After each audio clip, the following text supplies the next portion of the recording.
Welcome to the Multiversal Omnibus, where the Flash has jolted us back to life and where Kang the Conqueror looms over the MCU. I'm Chris Schisler. I'm the DC guy. With me today is Ronald Tooth. He's the Marvel guy. For the first time on the show, Ronald Tooth, the way it was intended when we dreamed up this podcast, is with us. So I'm super excited, Ron. Lots to talk about today. How are you? I'm doing good, brother. It's good to finally be here with you. Like you said, is the way that this whole thing was intended when we birthed it from our brains all those months ago. And we picked a hell of a first week to get started with all the things that we're going to cover here today. So, yeah, I'm fired up, dude.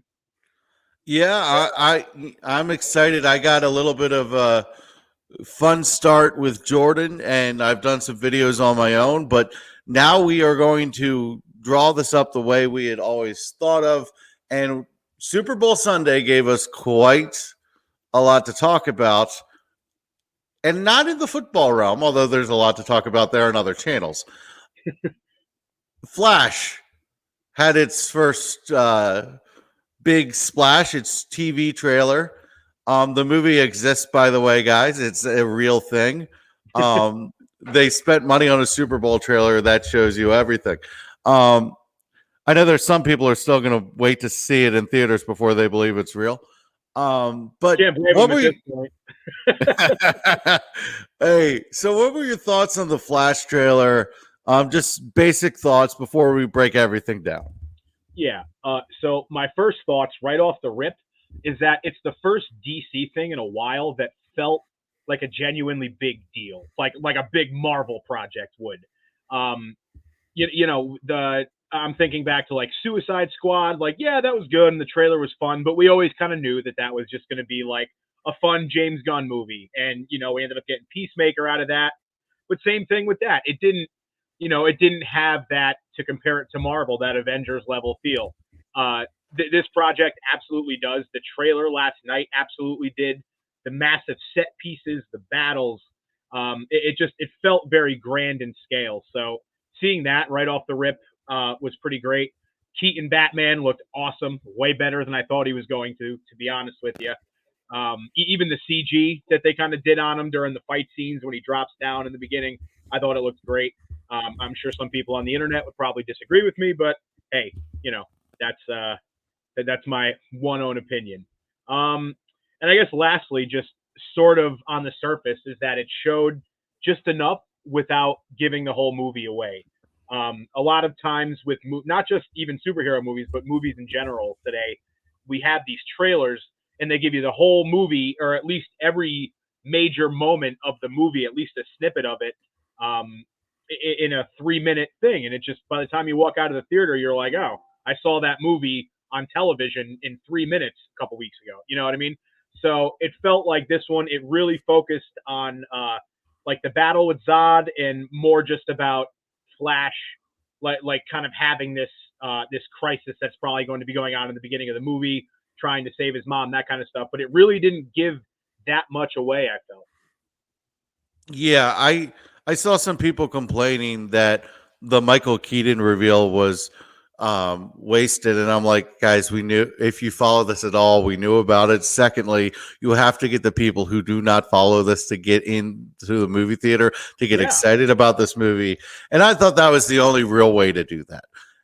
And because let's be honest, the Flash is one of the biggest DC characters in the history of DC Comics, but to the general audience, they don't care. Especially with this movie, not to cut you off, especially with this movie in particular, where they have a built-in reason to not like the main character / actor of the movie.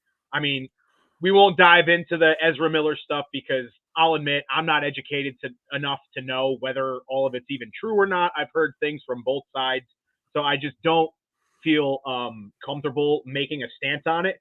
But the public opinion of him is not good. That is objective. That is something that can't be denied. So you needed something, a different thing to draw people into the theater, and really highlighting and showcasing Keaton and Supergirl. It did that for me.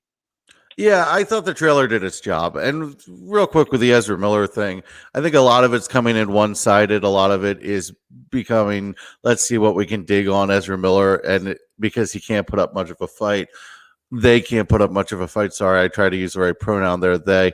Um, Ezra Miller is a, an interesting character, but it is what it is, and I'm really into second chances. And if they are on the right path, we should treat him the way we treated Robert Downey Jr. and let him make up for the sins of his past and the problems that he had. Um, With not the one comparing caveat, him. with the one caveat, and I know you would agree with this too. And I swear this is Mhm. the last time I cut you off. I I'm like a okay. horse. I'm like a horse coming out of the gate. Well, now I get to cut you off like 3 times now, so this is Yeah, you got free some. passes. We're good. You Go got go some ahead. built up. So I would just Yeah. add yes to everything you said, with the caveat that if the underage and like that, the kid and like that kind of stuff was true, and But the grooming, family has kind of ruled that out. it's okay. So see, I didn't even know that. So So I'd say that's the only. And let's not there's do a the lot whole of mixed reports. It's not worth. That's not what we do here. We're not no. reporters. We're not scoopers. And we'll have a lot to say about scoopers in a little bit, I'm sure. Let me talk Respectfully, about this trailer a little bit. yeah. Because my night was made the second I saw this trailer. My night was made. I was just like, okay, first off, Flashpoint is one of my favorite stories in all of comics. It's got its criticisms. It's a lot of people criticize the fact that Flashpoint is the only big one that they ever pull out. I get it. I understand it, but it's fun. And that's what this is supposed to be. Fun. And first off, the Supergirl portion of this trailer, they're obviously doing what they did with Superman. He's trying to break her out of the facility like they broke out Flashpoint Superman. He's a scrawny little thing. He's not Superman. He doesn't look like he's not dressed for the part. And then he sees the sun for the first time, and y'all are screwed. And that is exactly what they did with Supergirl in this trailer. So Supergirl is easily my biggest reason for going to the theater, because you knew Batman and Flash was going to draw me there anyway. The thing that this movie has a chance to do is to build on their own Flashpoint world. And by the way, General Zod, Michael Shannon and General Zod, if you have a problem with General Zod coming back, I don't know what to tell you, because Man of Steel was a great movie and he was a great villain. And to get another fight with Zod, and they're gonna have we're obviously doing the Dark Flash thing, and they really should just call him Future Flash. And like it's so, with the blue lightning, it's so Future Flash of the comics. Like, come on, but there's going to be by things the way, that of Dark Flash look awesome. The toy leaks, I don't know if you've seen them. Mhm. Dark Flash No, look yeah. awesome. So, but here's the thing. Here's the thing. We're getting everything we want. We're getting Batman blue and gray, Batfleck blue and gray. Now, I wanted that to be broken in mold in the Brave and the Bold. I'm not going to lie, but I love a blue and gray Batman. I think it is the most underrated look in comics. In all of the comics, it is the most underrated costume, because forever it was just the costume. Oh my God. Dude, guys, I could talk forever about this Flash trailer, but you know, I just show me all the fun stuff. You show me, and then I still have questions after the trailer. It's not like some of the trailers where, like you said, it's not. I don't know what's going to happen in this. They got me pumped up. They did the job. If you're not pumped up watching that trailer, you A, we're never going to be bought in, or B, are just trying to be a little troll on the internet. And let's be honest, there's a lot of you out there. And let's be honest, if you're listening to two guys with no following on YouTube, you're not listening. You're not one of those people anyway. You're deep in the woods, yeah. Yeah, you're one of us. One of us. One of us. So I'm super excited about the Flash trailer. I have no major concerns that I didn't already have. I mean, the concerns for this film are well stated. It didn't add to it, and that is all I asked. I didn't want the Flash trailer to come out and go, Oh God. Yeah. And that didn't Feel happen. like another DC movie, like one of the Mm. ones that we've seen come, with the exception really of Aquaman, which was like a smash success. Okay. You didn't want it to just feel like those other ones, and it really didn't. We had some quality DC movies, but I'm the DC guy. We're not going to fight you on that one. For the record, I didn't hate him either. You know how I feel on Yeah, that. I got you. There were some DC movies that missed the mark. I'm not trying to act like they didn't. Um, I actually this DC slate hinges very much on this Flash movie because they have confirmed it's resetting the universe. Mhm. So we had a lot of rumors about a certain Batman. And Grace Randolph started it. And when Grace Randolph starts something, it usually leads the other way. She's the Jason Locken 4 of Scoopers. Oh, stop it! It's Be true. nice. Be nice. It's Be true. nice. I look. If you are a scooper, if you are part of the scooper insanity, the scooper madness, whatever you want to call it, James Gunn is coming for you, and you're not safe. It is what it is. Your reputation will be discredited by James Gunn. You just have to wait for him to do it. We don't have to do it anymore. It's great. But you led us down an interesting path. And look, I'm not trying to be mean, Grace Randolph, or any scooper. That's not what I'm doing. But if she was going for sensationalism, and that's the part that I take objection to. She wanted to break the internet. She wanted to be the one who did it. So tell us, Ron, because I think you're good at explaining the breakdown of this. Tell us how she tried to break the internet. So basically, over the weekend, or I think it was right before the weekend. It might have been. I'm a little fuzzy on the exact day. She put up a tweet referencing that there was an added cameo to the end of the Flash, featuring an old Batman, and she put up pictures of George Clooney, Christian Bale, and was it Val Kilmer was the other one? I forget, but it doesn't matter. The main ones we're focusing on are Christian Bale and George Clooney because that's kind of what everybody ran with. So originally it was Bale, Bale, Bale, holy crap, Bale. And then we kind of learned through other like scoopers, it's like, no, it might not be Bale, it's actually George Clooney. And I so I have kind of a bit of a more neutral stance on this because ultimately I do think she was right that George Clooney is going to cameo in the end of this movie. I think the sensationalism and the part that you were talking about comes in and he might be Damian Wayne's dad and be in the and you know that wasn't the way it was going to be. And look, here's the thing: if it was Christian Bale, my ears would be perked up. I said I could see James Gunn spinning that. I can see that working. If it was George Clooney, first off, you're telling me that George Clooney is going to sign up to be a franchise Batman for the foreseeable? Not happening. Not happening. Because remember, the Brave and the Bold will not come out until 2026 at the earliest. It might even be 2027. George Clooney will be pushing what 70 at that time. Even despite looking good for his age. Look, George Clooney. By the way, George Clooney is the model man. He's awesome. He's cool. He's smart. He's good looking. Nothing against. He is an older Ryan Reynolds almost. He's the guy. Okay. Nothing against George Clooney. George Clooney, Batman, many things against. If he brings out the Batman credit card at the end of the Flash, I'm done. As a kid, 5 years old, my first real introduction to Batman.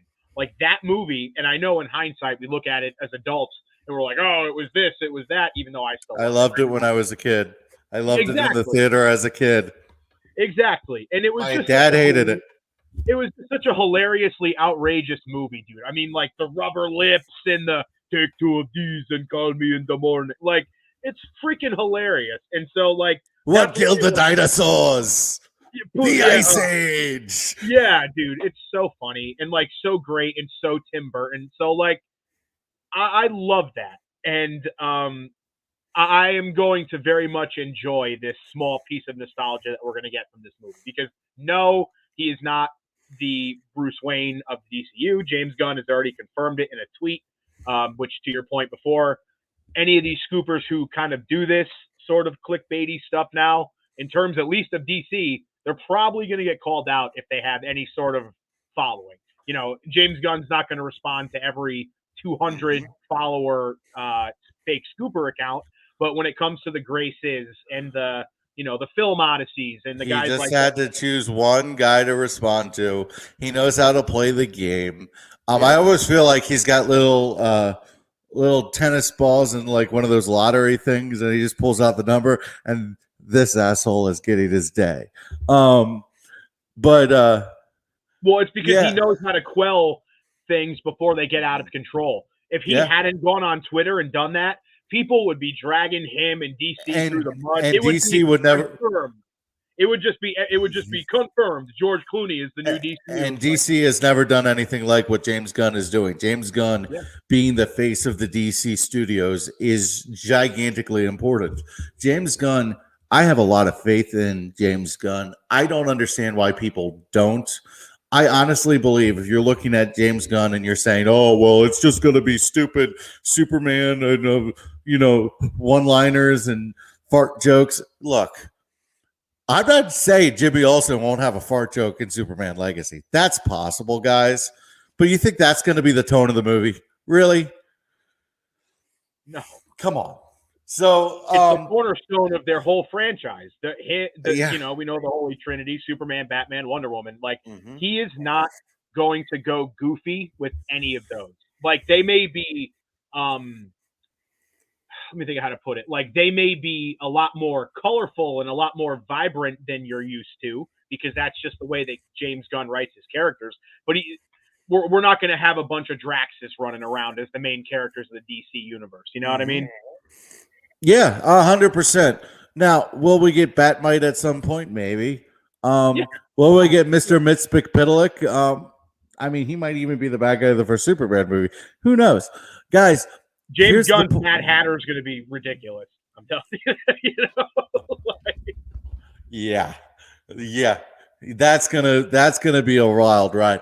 I can't wait for it. I love what James Gunn has done in his Guardians of the Galaxy movies. I love the Suicide Squad. And if you watch Peacemaker, all of your concerns with Superman Legacy are out the door, because Peacemaker was a character you had no reason to care about. His character development started with the show, not with the Suicide Squad, the show. It did start in Suicide Squad, because him killing Rick Flag was like a big... But until that moment at the end of the movie, he had no character development whatsoever. And you didn't see the consequences of that character development until the show. And then at the end of that show, you love the dude. And then you almost want to walk into a diner with him with a stupid costume on and say, "It's not a costume, it's a uniform. It's a uniform. It's a uniform. It's brand new." Scene is great too. So and you're going to get more Peacemaker with Waller. And then, that's going to lead to a Peacemaker season 2 eventually. James Gunn's busy, guys. Give him a break. So anyway, what are your overall thoughts on the DC slate before we jump on to other things? What are your overall thoughts on the DC slate, and what are you super excited about more than anything else? So just if we're talking in terms of the stuff that's announced, for me, the one that stands out, and as you can see over my my shoulder here, it's the Green Lantern project. True Detective. First of all, DC, besides from Batman, Green Lantern is my favorite DC character, and True Detective is a top 3 television show, period, for me. So when you combine those two things, which that's what James Gunn has said this show is, it's essentially a True Detective-esque sort of Earth-based, like, detective drama series where they're uncovering these this mystery, some horrifying mystery. I think this is going to be the catalyst to Blackest Night. We will not go down that whole road right now, because that's probably a whole podcast in itself talking about that. But that project alone feels like it's going to be a major deal. It's going to be something that really sets that serious, dark, gritty tone of the DCU, because there's going to be a lot of tones of the DCU. There's going to be the grandiose kind of stuff like we saw in the Flash trailer and like we'll see with Superman and probably the Wonder Woman Paradise Lost project, where it's just this epic, grand feel. And then we're going to have the goofy side, which is more like the Waller, Peacemaker, Suicide Squad stuff. And then we're going to have the darker, grittier side with Swamp Thing, which is another one I'm really looking forward to. And I think this one's going to fall into that category. And I think it's going to be incredible. So really just off the top, and then I'll let you kind of riff a little bit. That's the one that stands out for me. And I am so freaking pumped, dude. Yeah, I'm not going to elaborate too much because I already talked about this with Jordan a little bit. But I wanted to get your thoughts in on that because, I mean, yeah. But Supergirl Woman of Tomorrow is one that I'm super excited about because I love the comic book run. Tom King, I thought it was one of the best stories I've ever read, and it was the most interesting Supergirl has ever been. And I've read some Supergirl, and it's hit or miss. But do you think that was a hit. Do you think it's going to be the Supergirl we're getting in the Flash movie? I think it's very much to be determined. I think one of the things that James Gunn and Peter Safran are doing better than pretty much anyone could have expected is they're leaving enough up in the air that they have time. They have a lot of floating things in the air, and they kind of just went into flash time, and they're just frozen there, and they can get them out of flash time and anytime they want. And that's what I think they're doing a good category too. Yeah, Gal Gadot. And by the way, another thing is keeping it female oriented, keeping it. I just talked about Supergirl, another woman led project. Paradise Lost, Game of Thrones, Themyscira. Sign me up. Sign me up. You're gonna get a lot of the stuff with the gods, the mythology. You're gonna get. It's HBO. There's gonna be a dragon or two. Let's be real. Dude, Game of Thrones style Wonder Woman before Wonder Woman, prequel to Wonder Woman. I think that gives you a lot of chances to build if you're going to go with a new Wonder Woman, that gives you a chance to build a whole new world, or you can build off the Themyscira we already know, and you can bring back Gal.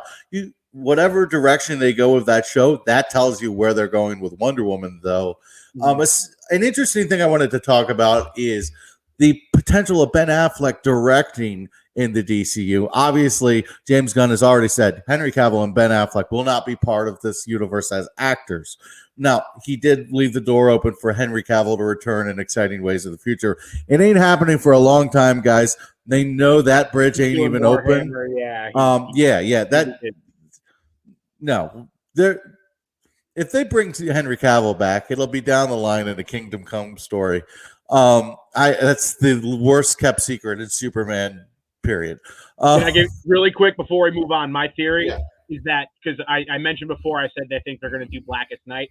I think that they are going to do that, and instead of resurrecting dead heroes from the DCU, it's going to be a multiverse thing, and they're going to pull dead versions of DC heroes from. So we're going to get, a Black Lantern Henry Cavill and a Black Lantern Ben Affleck and maybe a Black Lantern Gal Gadot. Like, it's essentially going to be, and I don't know if it's disrespectful and like in the imagery of like, yeah, these are all dead zombie characters of this dead zombie Zack Snyder universe, but I think it'd be awesome to see it culminate 10 years from now with that. If your whole thing was we didn't get a continuation of the nightmare sequence and you can't deal with the zombie versions of your characters, you lost me, dude. So here's the thing. Ben Affleck directing, and it's believed he will either direct Superman Legacy or The Authority. I think a lot of people just assumed it was going to be Brave and the Bold because of his experience with Batman. I think The Authority is right up Ben Affleck's repertoire, but Superman Legacy, that could be an interesting one. And James Gunn might need a guy to direct that because he's got so many projects, and that's the one he can't miss on. He might need a guy to bounce off of, say, hey, I feel really good about the script, bring it to life, and I'll stick right by your side. There might be a co-directing thing there. I think James Gunn's going to be very hands-on with it. But you know what? If he has a good relationship with Affleck, and it looks like James Gunn will direct The Authority if Ben Affleck chooses Superman Legacy, this isn't news that I'm breaking. This is news that's been out and about a while, that we can talk about it as a real possibility. So what would your thoughts be on Ben Affleck directing Superman Legacy, and do you think that would be a good call? Yeah, I think whatever project they want to bring in Ben Affleck to direct is a great call. He's because he's one of those rare people who is not only one of the most renowned actors in Hollywood, but he's a fan.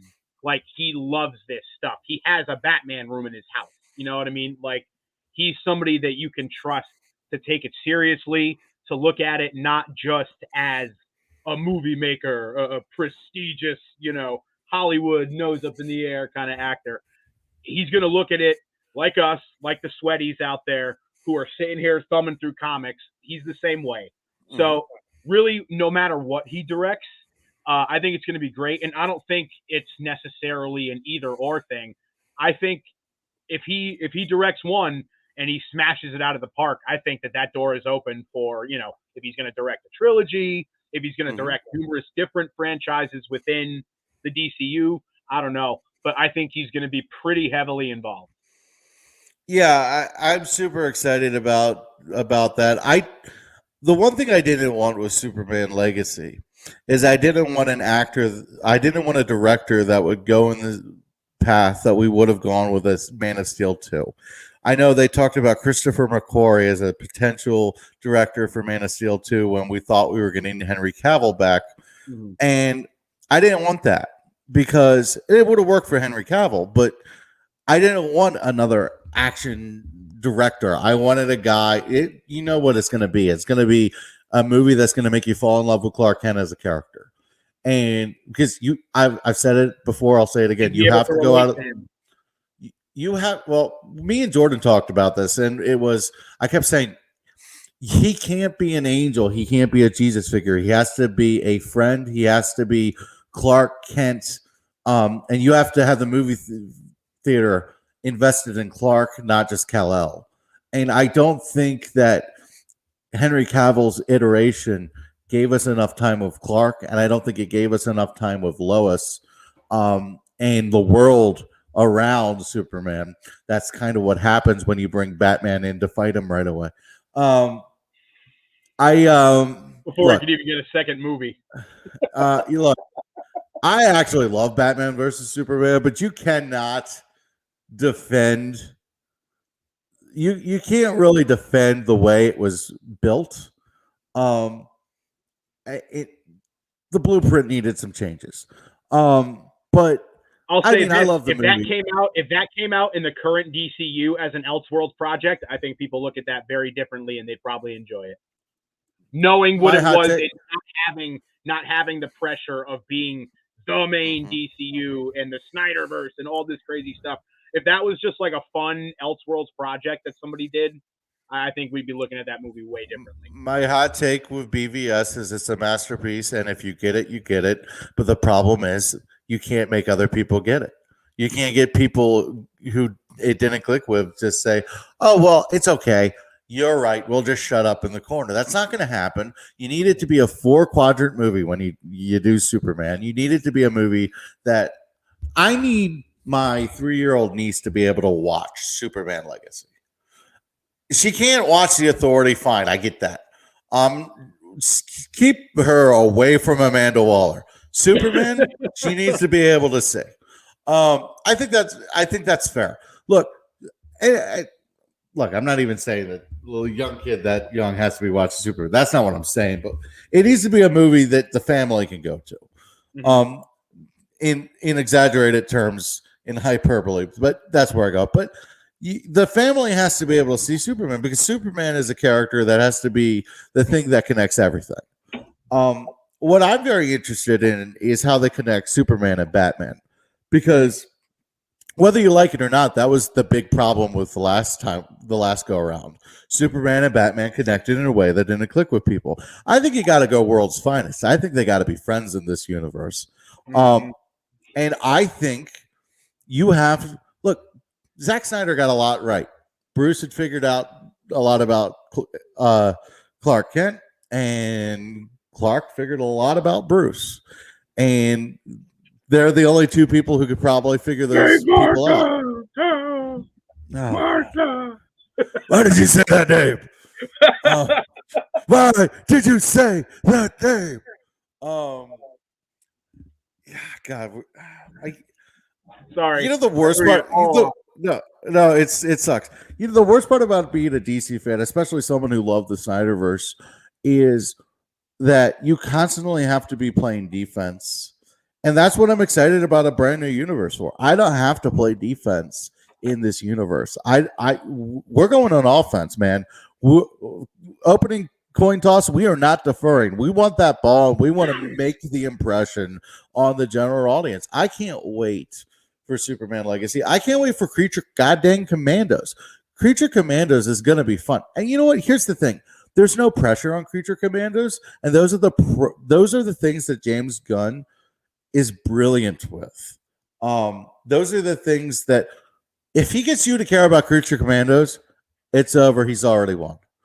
It's an animated project too. You're not supposed to go. That's not supposed to be your favorite DC project. You're supposed to exactly. But it's such a good little appetizer, dude. If he can get you to get jacked up for that show, and he can get buzz around that show, it's great. And if he can't, it doesn't say the whole thing's gonna fail. That's why it's the perfect start off. It's the perfect start off. That's a project that you sit on your couch, you roll up a happy stick, you get some popcorn, and you just sit there and you laugh and you enjoy it, and it's a good time. And you say, how can I get my brother involved with this? Because I got to get him involved in a small role so I get him off my back. He's not bugging me for years to get in the DCU. He's in it. Bye. See you later. That's exactly what you do. Well, he is Weasel too. He is Weasel. Exactly. That's why he's in Creature Commandos. Sean Gunn gets in there. James Gunn doesn't have to worry about that. Then you just have to worry about Jennifer Holland. And personally, the way she was in Peacemaker and how she's been in the DCU, she could have whatever role she wants. She's been great. She was awesome. She's been. One of the things that pisses me off about internet trolls more than anything is they don't refer to her as Jennifer Holland. They refer to her as James Gunn's wife. And they do it in a derogatory way and claim nepotism and discredit all of her talent, which she very clearly has. Look, it'd be a completely different thing if you got Paris Hilton out there and just because you wanted to, and she just goes in there and goes, "That's hot."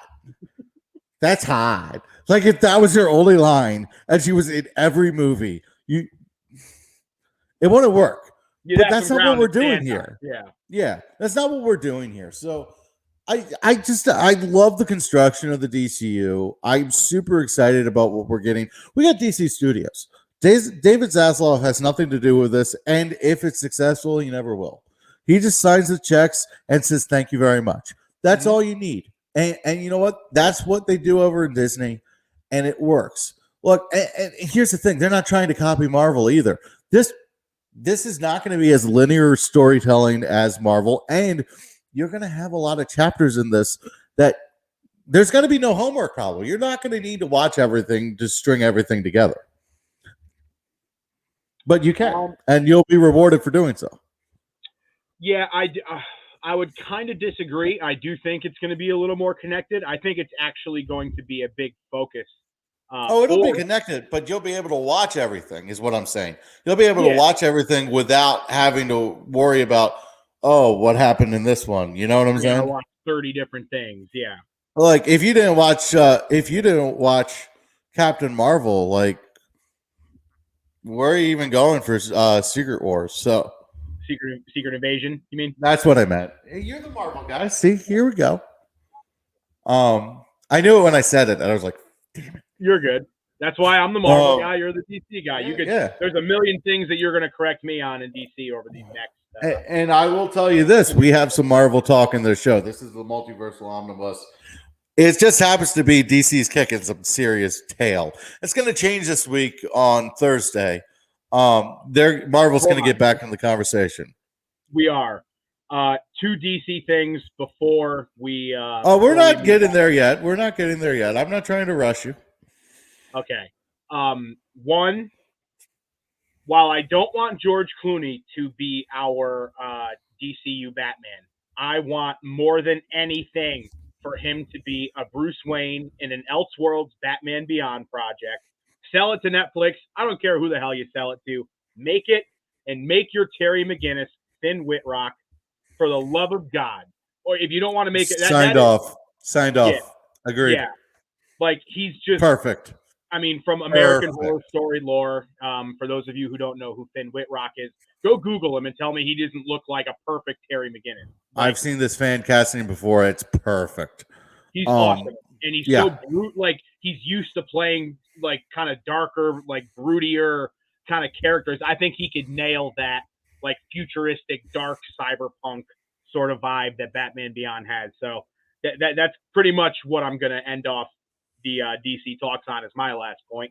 Make it James Gunn, please, even though I know you're not watching. Yeah.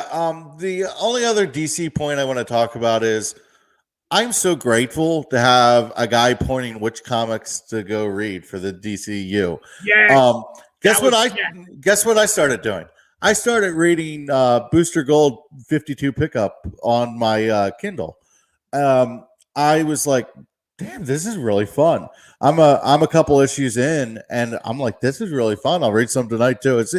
It's Booster Gold is a character. I was like, I was familiar with him with animation, and I was familiar with him with some stuff, but I hadn't read a lot of Booster Gold. I've read some Justice League stuff where he happened to be there. Yeah, I'm super excited about getting into Booster Gold, and then I'm going to go on a big Grant Morrison Batman run too. So the fact that we are selling out comics, something Marvel doesn't do. I'm sorry, they just don't do that. Super exciting, and I think it's going to change the industry. I think it's going to be huge, and the fact that James Gunn and Jim Lee are friends, it's going to make this coordination a lot easier. Well, James Gunn's friends with a lot of comic book creators. Well, you know what the greatest thing about James Gunn is? James Gunn is a comic book creator, is he not? I could be wrong about that. I think well, no, James, I don't know about that, but James Gunn is a guy that has friends everywhere. People love to work with him, and everybody, dude, he's one of the most genuine people in the world because you can't get that consistently good things said about you in this world by that many people that you've worked with. His network is huge. I have nothing but respect for James Gunn, and I think people are underlooking how good of an executive behind the scenes Peter Safran is. Peter Safran is going to make this thing logistical.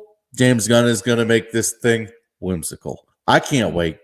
So I think it's time. We have to talk about what's going to go down on Thursday. Some people have already seen the film Ant-Man and the Wasp Quantumania. I have a ticket to see this on Thursday. Super excited.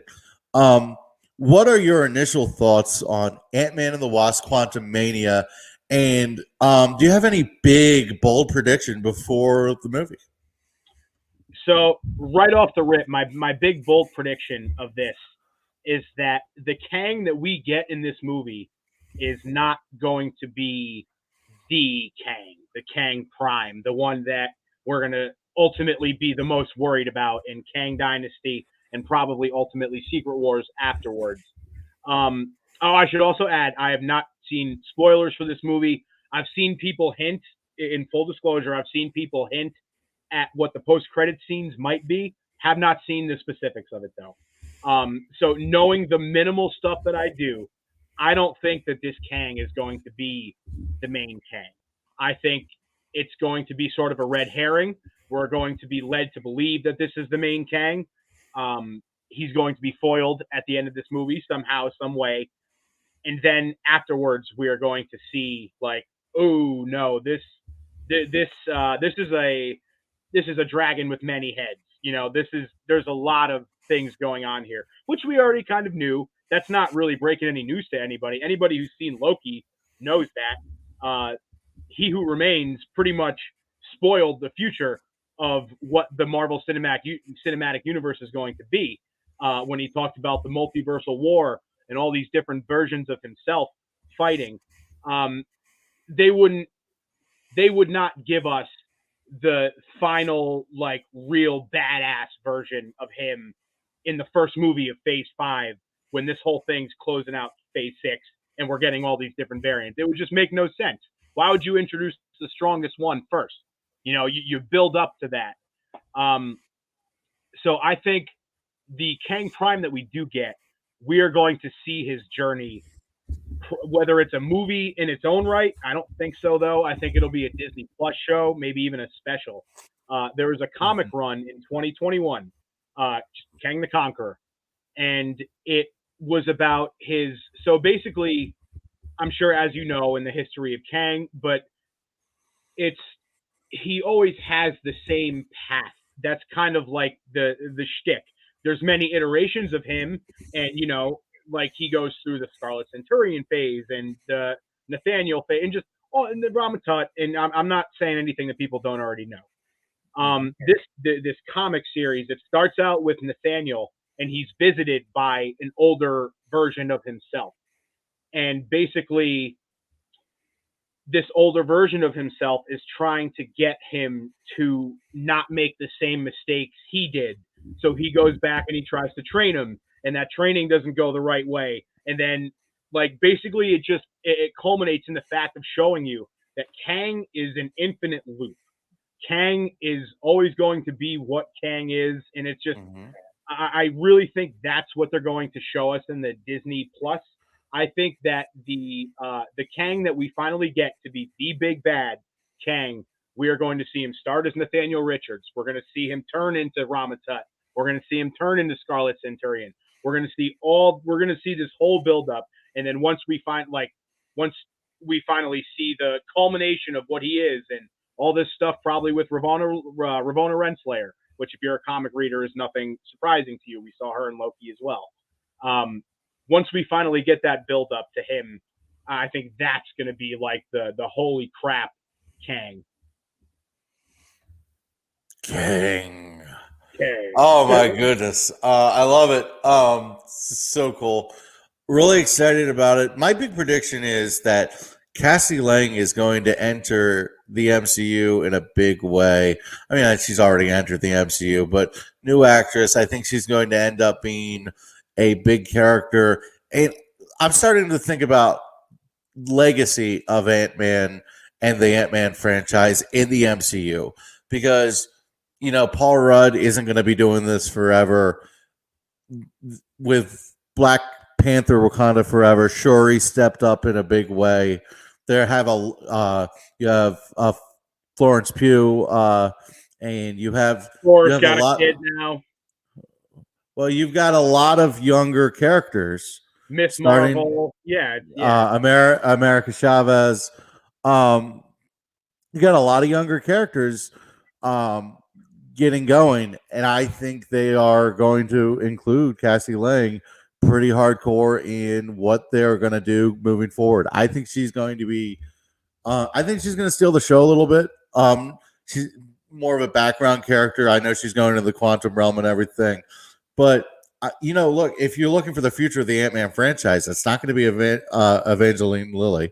Paul Rudd's going to stick around for a bit, but I ain't going to be Michael Douglas. No. So he was praying to get killed off in the fourth movie. Did you see that? Yeah, I did. It almost made me wonder. It's like, is he trying to fool us because he dies in this one? That was my call. That was my call for this movie. And then when I saw that, I was like, "Geez, thanks, Michael." I know. That's a hell of a troll. That's what I'm hoping because I will give him credit for that. When I saw that, I was thinking that, but no, I think Cassie Lang's going to end up being quietly one of the big takeaways of this movie and going to be the thing that carries on the Ant-Man legacy past the third Ant-Man movie. Because, look, Ant-Man has been a huge part of the MCU. Endgame doesn't happen without him. And it's pretty... I just want this to be a good movie. That's all I want. I want this to be a good movie. I don't want to get lost in the grand scope of the MCU when I'm in the movie theater. I want to come out of the movie theater thinking about the grand scope of the MCU. I don't want to do that during the movie. I want to be involved in the movie during the movie. And if that is what they accomplish, then I'm okay. If that's what they accomplish, I'm okay. That's my big prediction for it. I was going to go kind of in a similar direction of you with Kang, so I had to come up with a little something different. So I had that in my back pocket just in case. I'll let you go first because you're the Marvel guy. Do you think this movie is going to be received the way that we hoped? I know we've seen some mixed bag results from the early reviews, and yeah, what do you think is going to be the overall reaction to Ant-Man and the Wasp: Quantumania? I think it's going to be a lot of the same of what we've already seen so far. And it's funny because I think that most hardcore MCU fans are the opposite of the way that you're going into this movie. They want this. They want to be thinking about the grand implications of the Marvel Universe the whole time. I think this movie is going to accomplish exactly what you want. I think it's going to be a good movie. It's going to be fun. It's going to be trippy, but you're not going to be like, you're not going to feel like this has so many grand implications on the major MCU story. See, I'm a DC fan. I don't take things for granted, and I've learned to enjoy the moment. Um, I Marvel fans want it all. They want it all right now. Um, I would love Marvel to even slow burn this a little bit because if you're going to tell these long linear stories, you need to be able to hit cruise control. And by the way, anyone who says that Phase 4 hasn't been entertaining, I don't know what to tell you. I've had fun. There's been a couple projects I haven't completely finished, but I've had fun. I've had fun with it. I think it's enjoyable. Um, I think it's widening the strike zone of the MCU. I think superhero fatigue is a bullshit term thrown around by people who want to bitch and moan that Martin Scorsese and that kind of movie isn't what it used to be. But let's be honest, I the reason superhero movies are popular is because you can go to the movie theater and justify the purchase. I can watch a police thriller at home eating popcorn that doesn't cost much money. I can make it myself. I can go to the movie theater and get stuck in the quantum realm. And that's the escape from reality that we're looking for. And go on an Um, IMAX screen and feel like you're inside of it. It's a yeah, lot. It's a lot cooler feeling like you're inside the quantum realm than it is feeling like you're inside New York Boston. City. Yeah, Yeah, exactly. Here we are, the streets of Boston. yeah. It's like, Like, oh, I haven't been here before. Oh shit, hey, people. oh my god, there's a trash man going around the corner. Oh, it's random extras that have nothing to do with anything. Oh, let's go. Oh, there's Um, nothing I want to do like pay to feel like I'm in New York, my least favorite place in the look, world. look, Tom Hanks just came out with a movie that I'm sure was pretty darn good.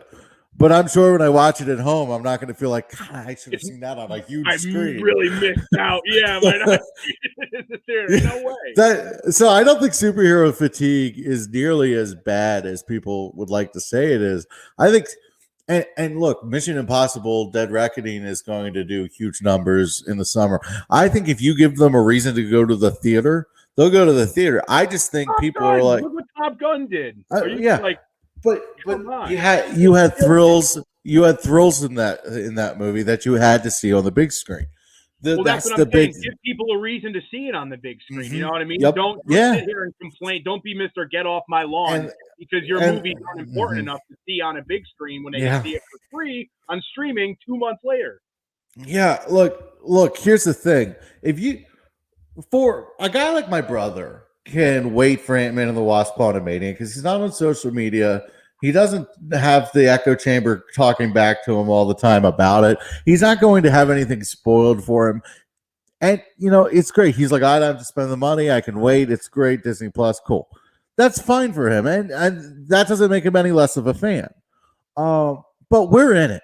We're in it. We're gonna have the movie ruined for us if we don't see it. Yeah. Um, and, so And I they think don't the have culture. that. They don't have that intrigue. They don't have that Mhm. type of fandom. Like it's not. I'm doing the cutting you off thing again, but this is something I feel very strongly about. It's not the fault of people who create these grand projects that you expect people to still be into movies for the reasons that they were into movies in 1970. Yeah, Like, absolutely. It's times a new change, world. mediums change, especially And over the last 20 tickets years. cost $13 and popcorn costs $9 and a bottle of Dasani water. And nobody in the world likes Dasani water. Well, Like, dude, the way we consume media $6. and the media we consume and the way that graphics have increased and just Mm-hmm. the way that this world has changed so much in the last Yeah. 20 years, it's not the world's fault that you couldn't keep up. Mm-hmm. I feel robbed if I don't go see a superhero movie on the big screen. I feel robbed of the opportunity if I don't see it on the big screen. And if you can see it on your TV screen, look, I got a 70-inch up there, and you know what, nice reclining seat. It's not bad. It was a good view for the Super Bowl. Not gonna lie, but you know, and sometimes the movie theater is a hit or miss experience because sometimes you'll go to the movie theater and there'll be. I went to see Black Panther: Wakanda Forever, and some little jerk, family of 5, brought a baby. Oh no. And that is the worst movie to bring a baby to. Because it's like the serious heart-wrenching movie that makes you feel all the emotions. The post-credit scene, because You're they like, just had why to am I stick around. crying just like The this post baby? the post-credit scene when he's like, my Wakanda name is T'Challa. Dude, it should have me choked up, but you know, and they kept leaving the theater with the baby as if that was going to fix the whole thing. Oh And man. and then the little kid was upset because Dad, you missed it. Dad, you missed. We know he missed it. Okay. And to be perfectly honest with you, another thing I don't like is you'll get somebody on their cell phone 2 rows in front of you, and you'll just be like, "What are you doing?" Drives me up a wall. It's not so bad now with the seating that everyone's got a recliner and it's a little harder to see, but it can get you get someone off to the corner with their cell phone. It's like what? It is, yeah. So going to the movies can suck, even when you kind of have to see these movies in the movie theater. Oh, I'm the dude. The way that, and maybe it's just like the way that my specific theater is. I have the best time anytime I go. I get the same seat every time because I always go to these movies alone because I don't like having to talk. I to do the somebody same thing. and like I have to just be able to absorb it on my own. It's the least social thing you could do is go to a movie. Why do we go to movies with people? I do the same thing. So, I get the same seat in my theater every time. It's this one seat that's away from every other seat.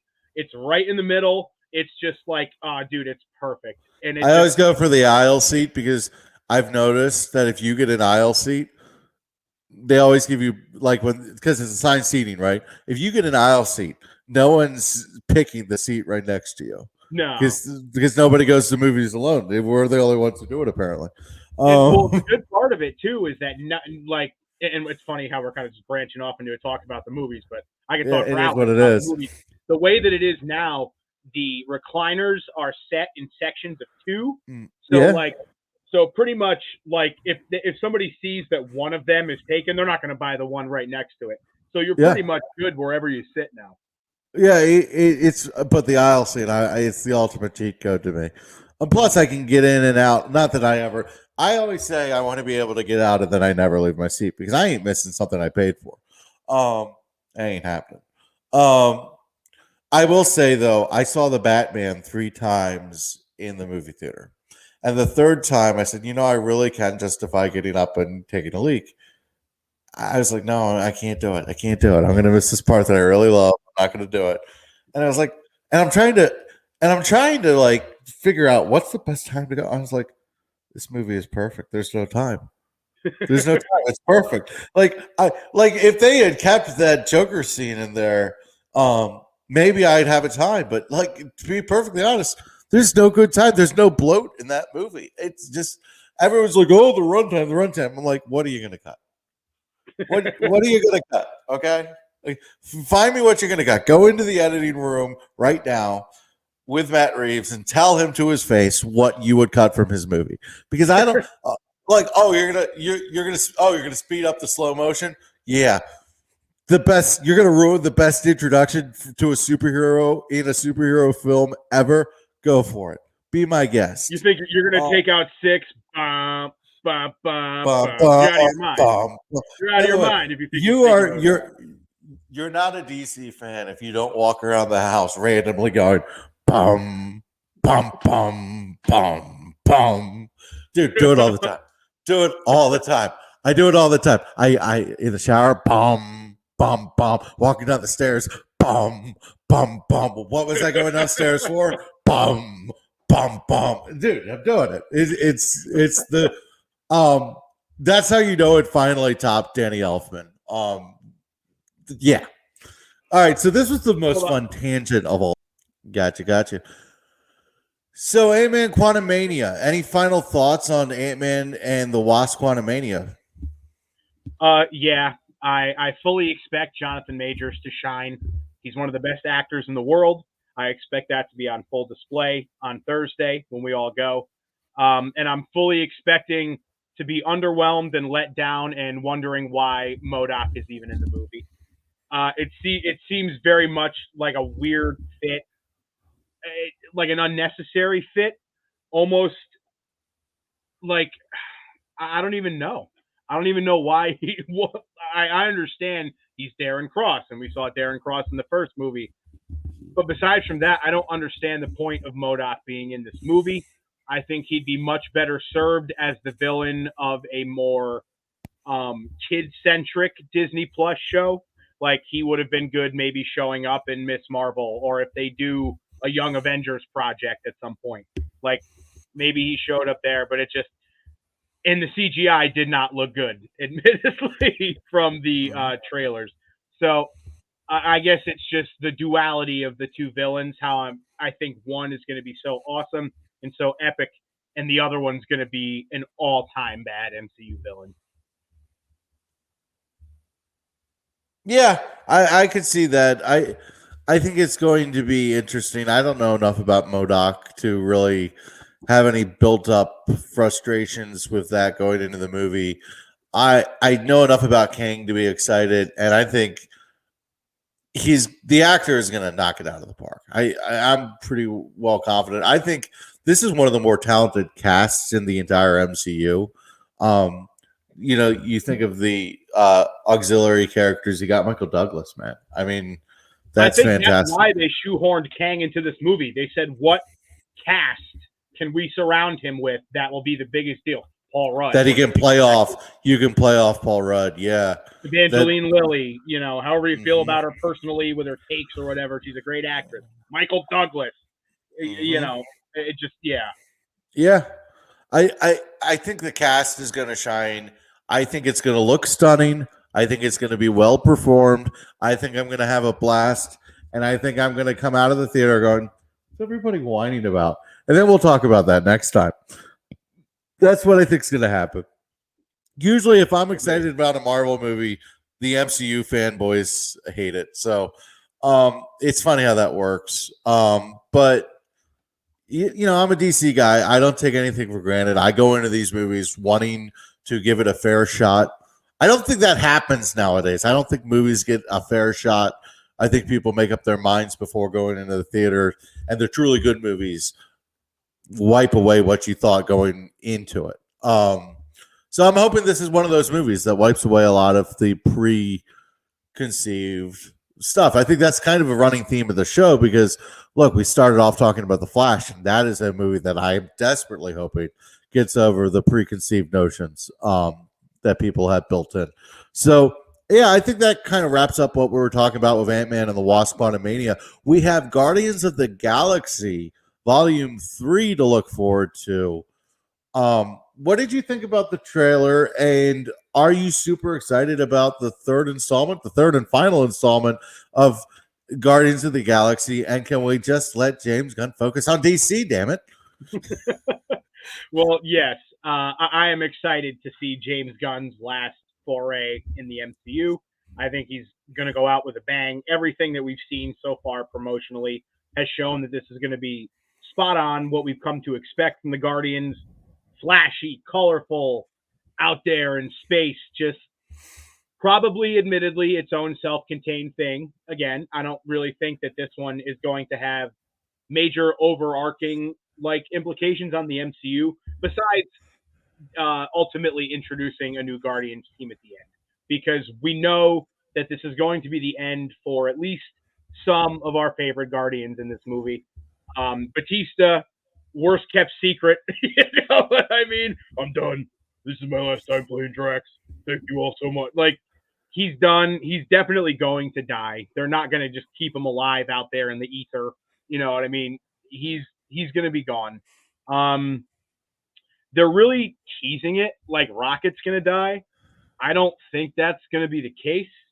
Um, it's just way too on the nose, and James Gunn is like the antithesis of doing what's on the nose. So, Mm-hmm. I mean, everything we're seeing in the trailers, he's getting operated on. Peter Quill, screaming at the bedside table. It's just there's no way that they are killing Rocket in this movie. They're introducing his lady, Lady Lila, in this. There's no way that they aren't going to continue that going forward.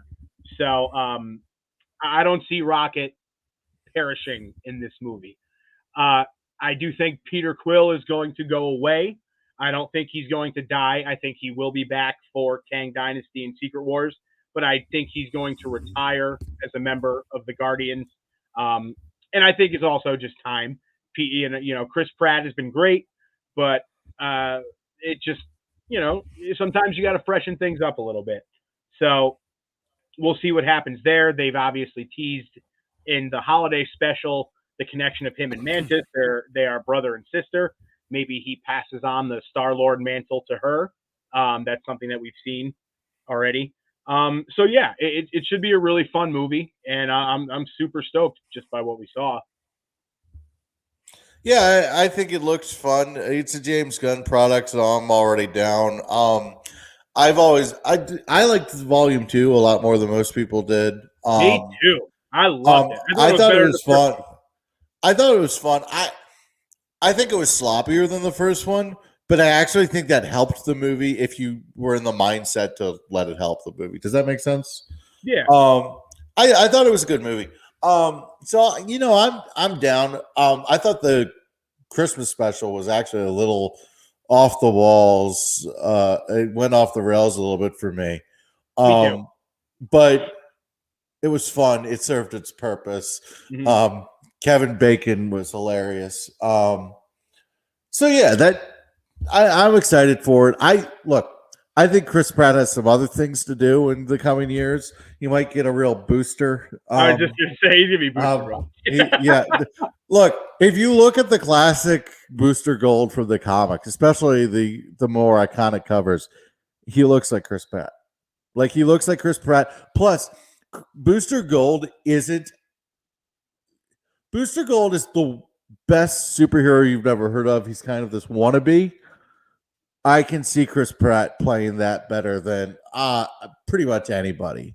He's got charisma, and honestly, Star-Lord and Booster Gold, not that different. So, not to bring it back to DC though, I think Chris Pratt does walk away. No, you never. Yeah, no. Well, what do I want to talk about DC for? But yeah, Booster Gold. I mean, Chris Pratt. They're synonymous now in my mind. God. But yeah, I think he walks away. I think that Drax is going to die, like you said. And I agree with you about Raccoon being a little too on the nose for his exit. I trust James Gunn. That's really, I trust James Gunn with everything. I think he's not good. He cares about the work that he does, and he cares about the movies in general. And I think Guardians of the Galaxy will be shown some reverence on the third and final installment. And I think he's going to set up characters that aren't going away to have really fun connections to the MCU. So really, really excited about it. Have really no complaints about any of the promotional materials so far. I can't say that it's my most anticipated project just because there's so many big things coming up. And I think Phase 4 is building towards some really crazy stuff. 5. Phase 5, you mean? Yeah. It's all right. All right. Hey, that's this is what happened. Yeah, that's why you're I'm here. a Marvel guy. Yeah, I always forget where the phases start and end too. I'm horrible. You're not the with only that. one, so don't worry. I'm horrible with that. I just go, well, what was the big team up that it ended with, and what was the big team up that it started with? No, you're not alone. Don't worry. So, yeah, I'm tempted to just start saying Phase X, and then you can put in what it is. Yeah. But no, I think there's a lot of fun stuff coming up. So that's going to be a lot of fun. And I just kind of have no pressure on it because I love the first 2 movies. You got 2 out of 3, no matter what happens. So we are almost assuredly getting a new iteration of the Guardians team after this movie. It doesn't seem like James Gunn is going to introduce Nova in this movie. He really should have, / maybe he did in a post-credit scene. Who the hell knows? But my God, you know how I feel about the guy. He's my favorite Marvel hero, and everything we've heard about has pretty much indicated that we're getting a project for him in these next few years. The first tease almost has to come in this movie if they don't show him outright. Whether you want to do Richard Rider or not, it doesn't matter. Like, we got to get some tease of this guy, and this isn't like. This is me just ranting on a personal level. This isn't like the future of the MCU depends on whether or not. This is at _ Nova Force here, guys. Yes. So, exactly. so like this is baked into the identity of Ronald Tooth. Yeah, exactly. So hopefully we get a new iteration and we get some Nova, we get some Moondragon. It would be a good way to introduce her while simultaneously writing Drax out.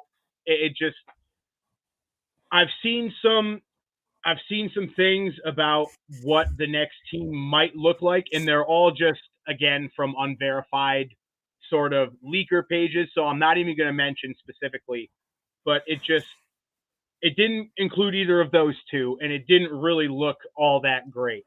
So I'm hoping that it was like 99% of other scoops out there in BS, but there's a lot of major players that you can put into this second iteration of the Guardians, and if they choose to just forego all of them, I will be pretty surprised. When you said Moondragon, I thought, if I ever get rich, that would be a perfect name for a line of bourbon or something. Moondragon bourbon. I could just see that. Moondragon's awesome, dude. Balled. So I think you're gonna get teases for what's coming up. I think James Gunn will play nice with that. He's on his way out onto bigger and better things, hopefully. Jeez. Shameless. Dude, you gotta understand. You're looking for Nova Force teases. I'm looking for James Gunn to be done with Marvel, and I'm looking to pick up my fork and feast. I want to feast. I want to start winning a little bit. Okay, I don't believe in the rivalry of DC versus Marvel. I don't believe in tribalistic tendencies, but what I do believe is DC is freaking due. We are due. So get James Gunn done. That's the number one thing I'm looking forward to. James Gunn being able to focus on one side of the comic book lore. Dude, this guy's waking up, drinking his coffee, and reading All-Star Superman. We're in great hands over at DC. I just want to start eating. I just want to start feeding. Let the man cook. I'm ready. I bring my own plate. I'll bring my own plate. I'll bring my own plate. I'll bring everybody plates. I'll bring people silverware. I'll bring people anything they want. Dude, you want me to make a side course? I would kill it as the Joker of the DCU. Not going to lie. I would kill it. Just a thought. Oh, we're going off the rails. Yeah, but it's fun. It's fun. That's the whole point of this. It's fun. Any other thoughts you wanted to talk about Guardians of the Galaxy other than James Gunn gloriously getting to go on to his next chapter in full? Not really, besides that I just expect him to really go out with a bang in terms of having a great movie. And maybe before we get out of here, let's maybe just, I know we didn't plan this, but just off the top of the head, maybe we each give somebody a comic to check out this week. Oh, I like this idea. So I'm going to say this is a great time to get into Flashpoint Paradox if you haven't done it already. I know it's not really a deep cut, but what I want you to do is look at the different routes that the DC universe goes once the Flashpoint happens, and I want you to think about that when you're in the movie, because I think that is the payoff. I think you're going to see, when I saw the trailer and I saw, oh, they're doing Flashpoint Superman with Supergirl, that to me, that was the payoff of being a nerd. And because that's not really a deep cut, I'll give you one more. The book I'm reading now, Booster Gold 52 Pickup. It's fun. It's an interesting jumping on point for Booster Gold. And I think it's really well written. And if you're a fan of Legends of Tomorrow, it's got a Rip Hunter and anomalies. And I'm like, oh, there's this book that's kind of speaking my language, oddly enough. So it was a good place for me to start with Booster Gold. Nice. Yeah, that sounds pretty good. I'm going to go pretty short for my first one. This is something that I've mentioned, I think, on the Multiversal Omnibus Twitter page before you took that one over full time. We kind of gave you those responsibilities, and you've been killing it, by the way. Thank you. But one that I've also mentioned on my personal page too, at _Nova Force, as Chris mentioned before. It's Silver Surfer Black by Donny Cates and Trad Moore. It's only 5 issues. It's really short. It's kind of a prequel to the King in Black mega event from Marvel back in 2021, involving Null, the god of the symbiotes, and just a really, really fun comic story. But really, the crux of where it all begins starts with Silver Surfer Black. The art is my favorite comic book art of all time. It's like if a comic book took mushrooms. That's basically kind of the way that I facilitate it or facilitate it. Get it the way that I describe it, for lack of a better term. That sounds awesome. Cool. It is so fun. It tells a really short, kind of condensed, emotional story for Norrin Rad, Silver Surfer, and the way that it culminates at the end of the King in Black story is awesome. So it's only 5 issues. It'll take you 40 minutes to breeze through it. You'll see some awesome art. Those are my favorite kind of comic books. So 5 issues, and you just 5-6 issues, 45 minutes, and you got a good story. You'll get a cool phone background out of it, I'm sure, from one of the screenshots. I had to cut you off at least once before the end of the thing because I had 4 tickets. Fair. I'm usually the one cutting other people off. When me and Jordan did the show, I kept cutting him off. So I think it's part of podcasting in general. True. Guys, Ron, this was so much fun. I could talk about this stuff for absolute ages. I could go on for another eternity in a multiverse. I'd just stop for food every now and then. But yeah, thank you for realizing the vision that we started. It was awesome. And tell everybody, I guess we already have, told everybody where they could find you. Yeah, it's at _Nova Force on Twitter. If you want to follow along for some Marvel takes, some DC takes, some Star Wars takes, which we'll be getting into as we sort of progress into Mandalorian season and Ahsoka season, and then eventually into Skeleton Crew.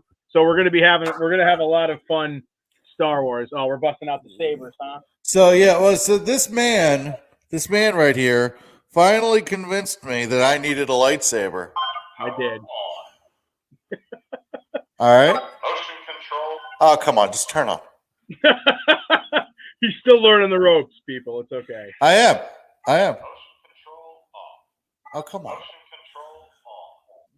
control off. There we go. It just hit the button, not hold the button. Okay. Yeah. So rocking the green blade I would here. give it a spin, but I would knock over my dresser and my television. Well, what I realized is twirling the lightsabers is actually pretty hard. Oh, so I'm gonna have to figure that out. But you guys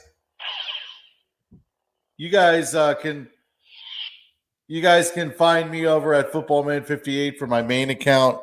Follow at Multiversal Omni on Twitter, and YouTube is pretty easy to find. You've already found us if you're watching this. Multiversal Omnibus on YouTube. I'll say it anyway. I'm gonna have a lot of fun with the Star Wars lightsaber. It's ridiculously addictive, and twirling it is ridiculously harder than I thought it was going to be. You'll get it down. It's just about muscle memory. Yeah. So, any last thoughts before we get out of here?